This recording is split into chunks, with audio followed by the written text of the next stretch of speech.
Well, the German Chancellor Friedrich Merz is also vowing to increase pressure on Russia and to push for long-term support for Ukraine. Merz has been holding talks with the NATO chief, Mark Rutte, in Berlin. He says that European leaders have told Trump that only Ukraine can decide on its own borders in any peace deal.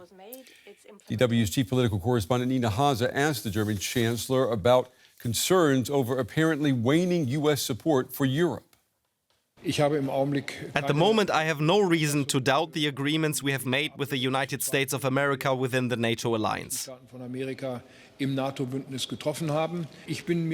However, I am also certain that difficult years lie ahead of us and that we must become much stronger than we are at present, both in terms of security policy and economic policy.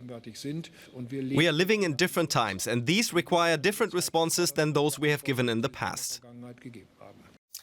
All right, let's go now to our chief political correspondent, Nina Haase. Nina, it's good to see you. Yeah, all over Europe now, people are talking and questioning the U.S. commitment to Europe. Tell us what else the German Chancellor and the head of NATO, what else did they talk about? Well, Brent, my question to the Chancellor Friedrich Merz specifically was how worried the Chancellor was of the US potentially stepping away from that commitment to station long-range cruise missiles here in Germany as of next year. And that was a deal made between Joe Biden and then Chancellor Olaf Scholz. And Merz said that he currently has no reason to assume that the US would change its mind about that. And of course, all of this comes against the background of that new national security strategy that was published by the White House last week that contains very specific criticism of liberal governments in Europe and very pointed remarks on how the US wants to actively support what the Trump administration calls patriotic parties. Here in Germany, they mean the opposition far-right AfD party. But as far as the reliability of the Trump administration is concerned, both Merz and NATO's Secretary General Mark Rutte stressed again that the new document also contains commitments to a strong Europe and that they both called on Europe to do more for its own security, which is something that the Americans want, Mark Rutte said. And let's listen to what he said. Germany is taking the lead. The fact that Germany has decided to reach the 3.5% in 2029, 6 years before 2035, is huge. It is a staggering amount of money Germany will spend on its defense, but it is also a clear call to arms for all the others in Europe to do the same. I think we are stepping up, and this is what is seen in the US, and this is recognized, and this is exactly what President Trump asked for, and Europe is doing it.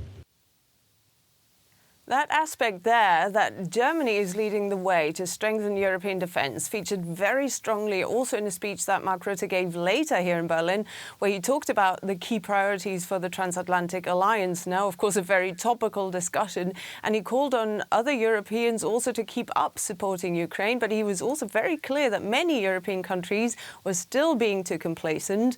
And he called on Europeans to defend the way of life here, because he said that is very much under threat from Vladimir Putin.